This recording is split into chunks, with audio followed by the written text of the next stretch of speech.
Australian education reforms and shocking curriculum changes. Let's have a look. Hello everyone, Florian.Heise here, and welcome to another episode of HeiseSays. Grab your stein of coffee because I'd like to talk about the proposed changes to our education curriculum here in Australia. Let's have a bit of a talk about what's being proposed. Now, before we have a look at our changes to our curriculum, I just want to draw your attention to two things. The declining outcomes of our education. Now here you can see the Australian achievements, our trends in reading, mathematics and science. They have steadily been getting lower. Lower, everyone. Now reading is frankly one of the most important skills you need to have. It's the school that we send our kids to, which is a distance ed school, and I'll talk more about that later, but the principal really emphasizes the value of reading, particularly at a young age. If anything, you want your children to get to the point where they can teach themselves things by reading and can do work by themselves, and you can only have to come and check work. That's the goal. Reading is really important. Mathematics and science, well, science is fun. Honestly, teaching science to a kid should be fun. They should love it. They should love doing experiments, playing around with things, and then doing a write-up about it. You know, science should not be hard. It's one of the easiest things to teach. It's the reward, at least that we find, playing around with stuff for doing, handwriting or really boring things. And mathematics, once it clicks, then it can be a really beautiful thing. But, there you go, everyone. And remember, we had the building education revolution. Do you all remember that? All that money that was flooded into our education system to try and, fix it and improve it. I have the perspective of an architect sitting around the Institute of Architects, listening to all my more senior professionals just talking about the differences in outcomes for the public sector to the private sector. Catholic Ed had much more control over the money and resources they got. The public sector would have buildings demolished and then rebuilt. Literally the broken window fallacy. This is what came out of Labor. I can't say Liberal are much better. Now, we've seen their approach.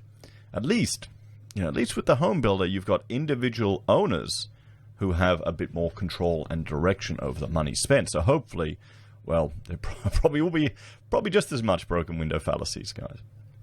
So, there you go. We've chucked money at it. It's not made any difference. We can have a look at our UNICEF education ranking. We're 39th, everyone. We're right down. Who's worse than us?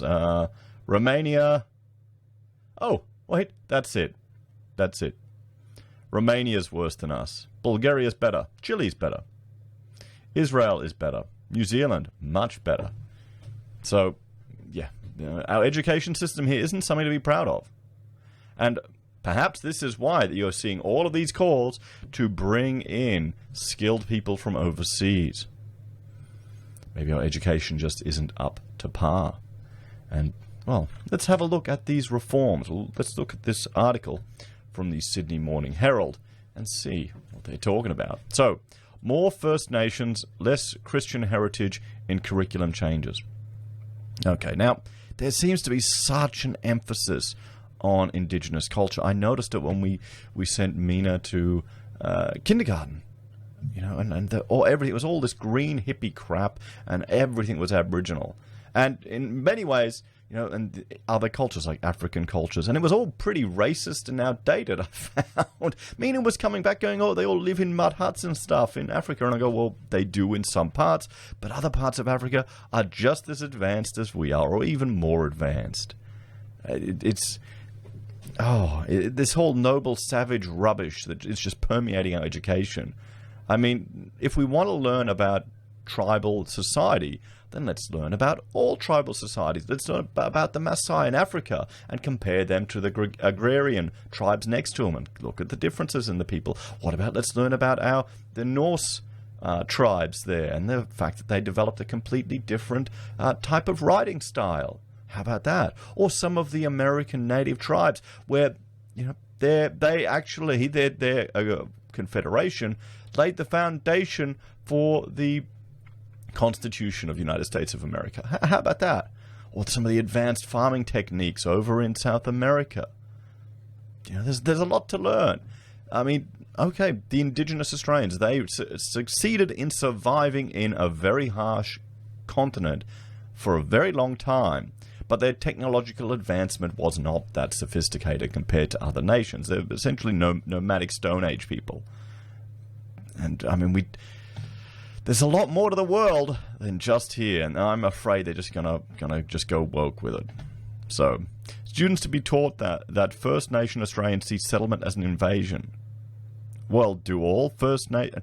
Let's say the Aboriginal Australians, the tribes that were here, they weren't nations by any measure of sophistication. But, okay, we'll play with the game.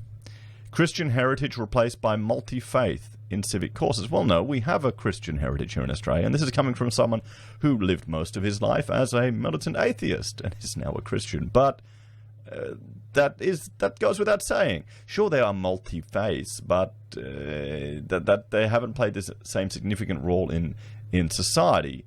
You know, there were quarters of the city that have been there for 100 years. There's been a mosque sitting there, but it hasn't been as much of a significant impact on the culture and our civil society. More problem solving in maths, sparking controversy over dumbing down. Have you seen the way they're trying to teach mathematics now? They're like, we learnt the real simple way, 42 plus whatever, 42 over here, and you do one down. They've got these all other, you can't see, everyone knows this approach. At least that's what we were taught. They're teaching some funky methods at the moment that I don't really think add any value. You don't want to be writing over, a page for 5 bloody meters to work out a sum. You just want to have a notepad and you can solve any problem. Focus on different perspectives, such as the contested nature of Anzac Day. I mean, what the problem is here. You have activists influencing the education curriculum here, and then you'll have a bunch of kids that come out believe this stuff. Or there'll be the vulnerable ones, probably the fatherless or the less engaged households, will believe this garbage. Anyone with a normal family, their parents, I imagine, I hope, would get involved and would set their kids straight. Go, no, that's just some stupid rubbish your teacher's telling you. Don't believe it.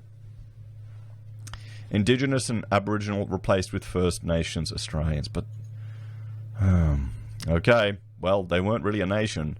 They didn't put up much of a cohesive resistance to settlement.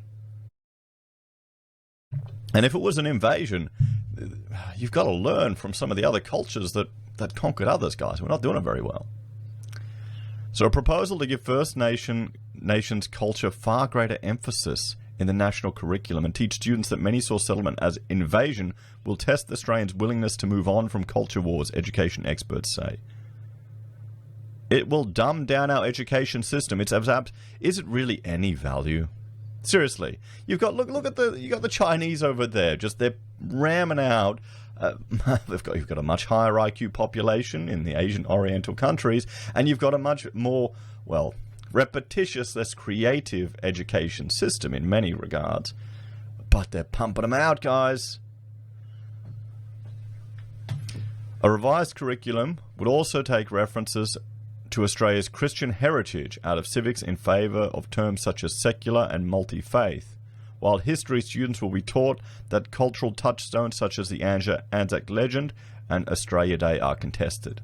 Well, this is gonna destroy your ability to have a cohesive society. What pride is there going to be in being an Australian? So you're living in a society where you're seen as the invaders, the evil overlord, where people contest Anzac Day, where Australia Day, is a horrible day. And then you can't afford a bloody house. We're not gonna devolve into tribalism. And racism isn't going to start appearing. This is how you do it, guys. These education experts. You're not going to be helping any of the Aboriginal people. This won't help them at all. It's just going to be tokenistic rubbish. You want to help people, you need to create jobs and opportunities. You don't need to talk about political garbage. Children will also be required to develop digital literacy from kindergarten, and key mathematical concepts such as times tables, linear equations, and telling the time would be pushed back a year under proposals. released by the Australian Curriculum Assessment and Reporting Authority on Thursday. Now, my issue with this is screen time. So that's one thing. We sent Mina to day school. She went to a day school for a year. A term. One term. We pulled her out again. And I'll show you what really pushed me over the edge. But it's the amount of screen time that they get. You think you'd be getting more screen time in distance education? Well, no, not really. There they were required to do an iPad. Everything was meant to be done on an iPad. All the maths work was meant to be done on an iPad. And I said, no, you get a book and you write it out in there. That's how you need to be able to do it. Curriculums are statements of shared values. Well, where's the public engagement from this? Where's the public engagement? Is this open? I'll have a look. Said former NISA Chairman Tom Alganiris. It's an expression for the future that we want because that's what we're telling our kids to learn and understand. And we're using that knowledge and skills to shape them, he said. There you go. I mean, lots of socialist governments want to do that. That's why they're pushing for all this child care subsidies. The state wants to control your children. They want to shape them and set them on their path. Remember, our education system came about to develop good factory workers. It didn't come about to improve the quality of life. That's just what happened afterwards.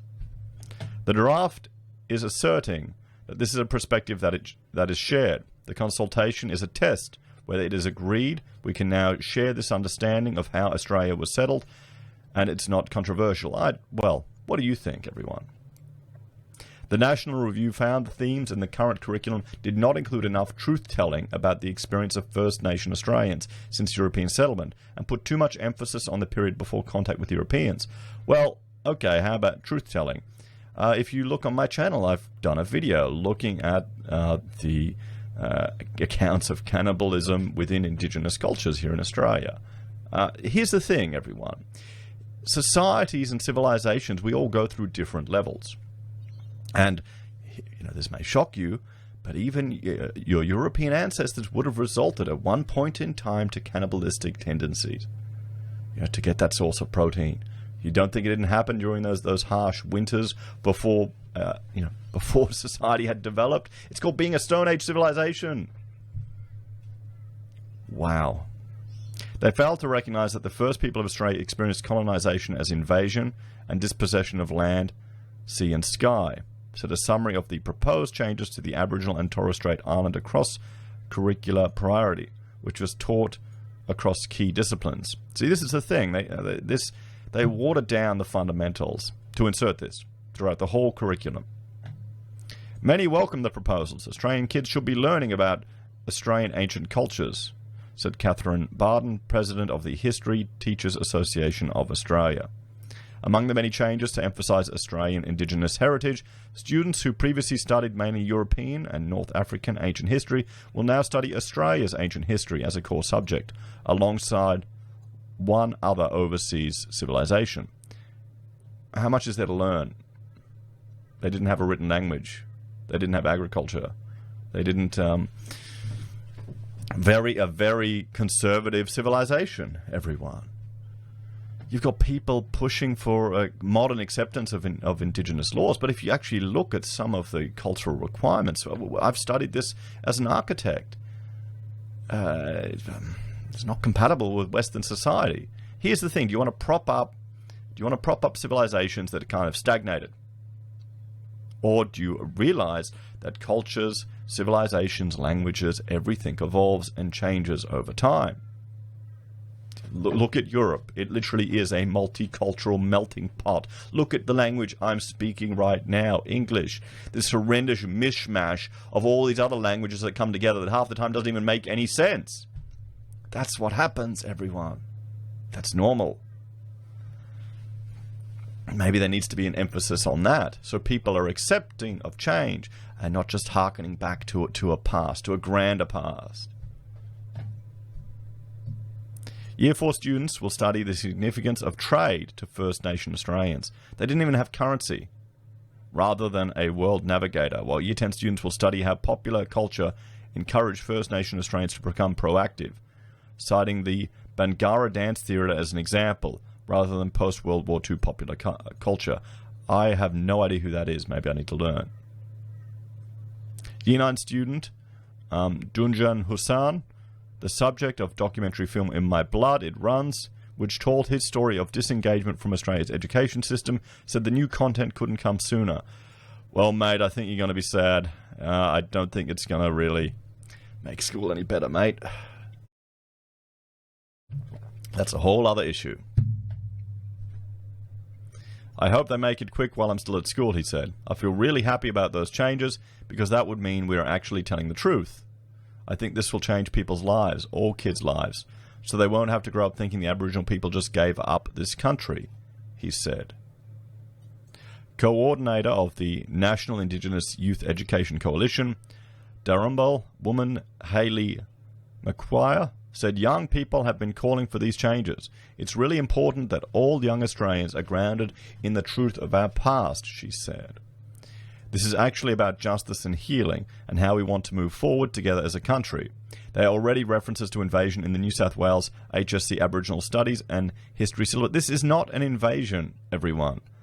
Okay? It is not an invasion. According to the time, this land was considered terra nullius. It wasn't colonized. There was no civilization here. Maybe we need to look at history from the perspective of history and not put modern perspectives onto it so we actually understand the context. Invasion, come on. What was there to conquer? What? Hovels? Nothing? A pile of shells? A cave? Come on. It's not an invasion if you're not taking over resources. New South Wales has its own curriculum, which is also being reviewed. New South Wales is working alongside ACARA to ensure the Australian curriculum review process aligns with the work already underway in the New South Wales curriculum reform. A spokeswoman for the New South Wales Education Standard Authority said, changes to maths prompted debate when the proposals were revealed on Thursday. They include moving times tables from year 3 to 4, linear equations from 7 to 8, and telling the times from 1 to 2. The only advantage of not teaching your kids how to tell time is that you can put them to bed early. A proposal to emphasize mathematical problem solving has raised concerns among some educators that the subject will be dumbed down, with opponents of the new approach warning that is introducing vague, unteachable concepts. Maths was a priority after Australia tumbled further down international rankings in the most recent program for international student assessment scores. But the emphasis on problem solving worried some teachers such as Greg Ashman, an advocate of direct teaching and a PhD candidate at the University of New South Wales. He said problem solving was a vague, unteachable notion, as if there is a type of maths teaching that somehow does not involve solving problems, and so the curriculum was suggesting a particular style of teaching known as inquiry or student-led learning. John Sweller, an emeritus professor at UNSW, agreed. As soon as you start putting inquiry learning into the curriculum, you are inevitably dumbing it down, he said. Kids will end up learning even less than they learn now. In that sense, it's an astonishing document. However, leading maths groups such as the Australian Association of Mathematics have argued that teaching content alone is no longer sufficient and problem solving must be central to the new curriculum. ACARA Chief Executive David Di Cavallo said the change is aimed to ensure students knew the basics but also deepened their understanding. Problem solving is the core of the Singapore mathematics curriculum, and it is no coincidence that they are among the top performers when it comes to mathematical performance. Do people not realize there is a genetic difference in the different populations around the world? Or is that just not, are we not allowed to emphasize that? There's a reason why you've got certain groups having more Nobel laureates and more higher, more successful people. I bet there's a reason why. I don't know what it is. Why Singapore is such a high rate of mathematical curriculum. I wonder what it is. Maybe we should add that to the curriculum here in Australia. And then look at how, how society and civilization, shaped by the climate, the environment, and everything coming to forth, has shaped that over time. But that'd be too complex. Let's just spraddle on about some left-wing ideological ideas. Content across the curriculum has been reduced by about 20% in a bid to declutter the curriculum.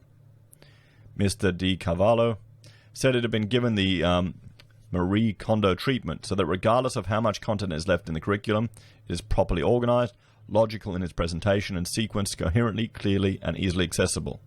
Phonics advocates were disappointed the national curriculum did not follow New South Wales' decision to be specific about the need for phonics instruction for early readers. Akara said that was a teaching method issue, not a curriculum issue. Okay, so there we have it, everyone. I mean, what do you reckon? What do you think? I mean, so much emphasis on a culture that represents a small portion of our population.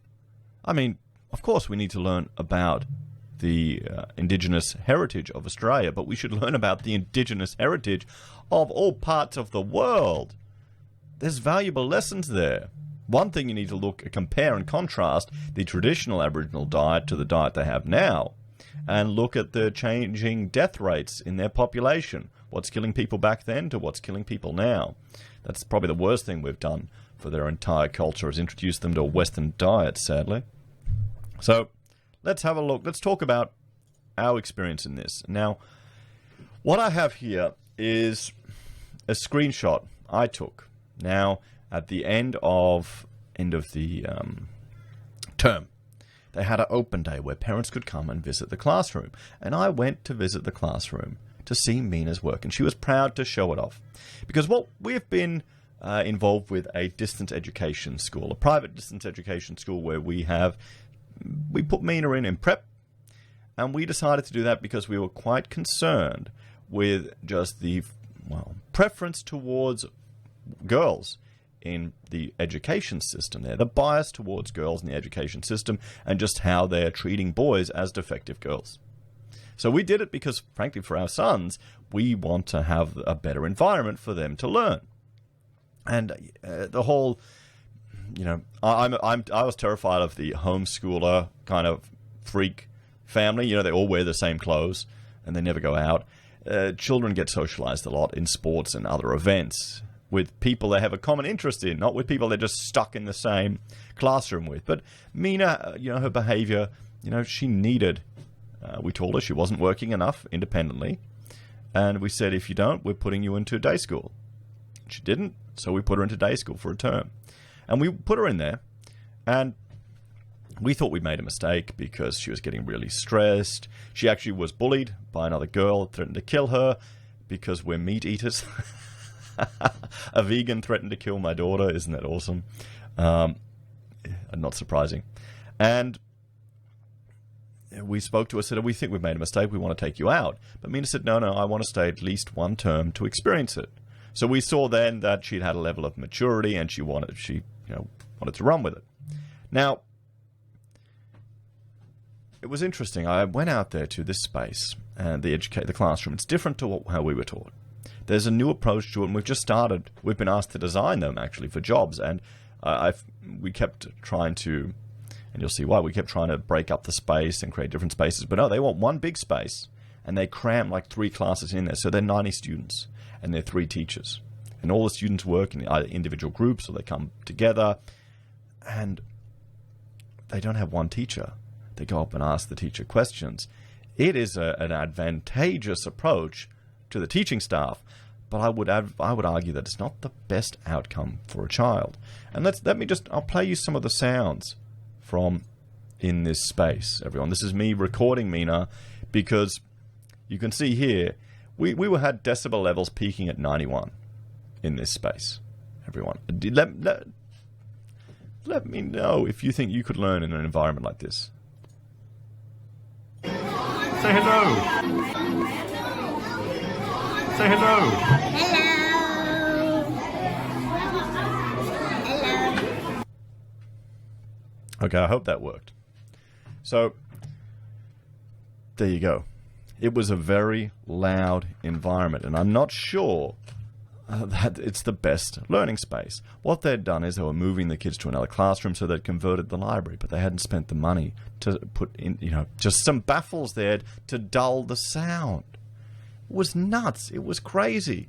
So we brought Mina back to our distance education school, and we noticed a complete, her personality, her approach to working was much better, and she was a lot happier. And she's still keeping in touch with some of her friends who are going to the full-time school. Now, what are the solutions and lessons we can take from this? Oh, hang on. So, distance education. It's what we've been doing. It takes up a lot of Rachel's time. She's mainly a house mother and educator of our children, and the architect she helps is part-time. But, we find that is quite rewarding because we can emphasize with the school that we're in, we can massage the curriculum to emphasize what we want, and we generally agree with the school. And reading is really important. That's probably the most important thing that needs to be emphasized. Some kids get through school and they have their grade in high school, they're literate. Yeah, system's working. So it's a different world too now with homeschooling. You've got so many people that can do it. You've got access to information thanks to the internet. You can use YouTube. I mean, here, this is a Thunderfoot video he did on boiling a kettle. So I turned that into a science experiment where we watched this, we did the test of it, Mina did a write-up with it. There you go, completely free. We can do a science experiment, learn something about it. This is fantastic. Everyone, there's so much out there now. Education should be dirt cheap. There are going to be calls for more and more people to throw money at it. Teachers are going to say, oh, we need more money, we need more money. It's insane.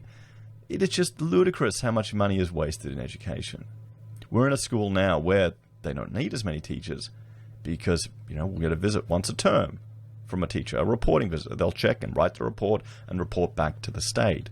But they'll be able to, the money they're saving, they'll provide on running workshops. We'll have a 3D printing workshop where Frederick and we went and we built a 3D printer. And here you can see we made a volcano. And we 3D printed its a representation of Krakatoa. And then we did the preppy volcano experiment that you always have to do, where you add the baking soda and the vinegar and you make it all blow up and you make it exciting. And then the kids then need to write up a report about it. So we're 3D printing and trying to combine things together from different aspects. And I mean, the biggest difference is there's parental involvement. I want to know what my kids are learning. I want to help them get the best education they can. And I would rather, this is my bias here, I would rather them learn hardly anything about First Nation Australians, but know how to budget, know how to save, know how to build a passive income stream. No mention of that in any of this. What do you think is more important? What do you think is more important? Learning about that a bunch of activists think that settlers hundreds of years ago invaded their country, probably have no knowledge at all about European history at all, no knowledge about the dangers of socialism at all. I've seen it. You can see some Asian students that I study with, they had no idea about World War II, never anything about it. Huge event. It's the only reason why their communist utopia exists. So, there you go, everyone. Those are the solutions I would suggest for people. What do you reckon? We need to have a new, evolved approach to education. It should be getting cheaper, it should be getting smarter, it should be getting easier. But it's not. It's going to be the same old. And you'll see this mega classroom model with super sound being pushed out. What do you reckon? Anyway, thank you all for watching. Let me know your thoughts and opinions on this one in the comments down below. If you're a fan of the channel and enjoy the content I create, here are a few ways you can support us. You can join us on YouTube or Patreon. You can help us with our share investments by signing up for SelfWealth. They're chest sponsored. We each get 5 free share trades, everyone. You can sign up for Stake, where once you fund, we each get 1 free share. This is for American share trading I use. You can help us by using our affiliate links at Amazon, eBay, Independent Reserve, or good old AussieBroadband. I am a shareholder in AussieBroadband, so I've got 2 reasons to plug them. 1, I get $50 off my internet when you sign up, and 2, it's better for my shares. My tiny share investment, although they're doing bloody good. We have pocket squares we make that I never wear. I really need to start. If you look at my really early videos, like second video, third video, you can see me with the suit and jacket because I was still recording back at the office. I've become so lazy working at home, guys. You can support us with Teespring, PayPal, or Gold Pass. Take care, guys. Thank you to everyone who helps support the channel. Thank you to all of those of you that watch, and have a great day. I'll see you next time. Bye for now.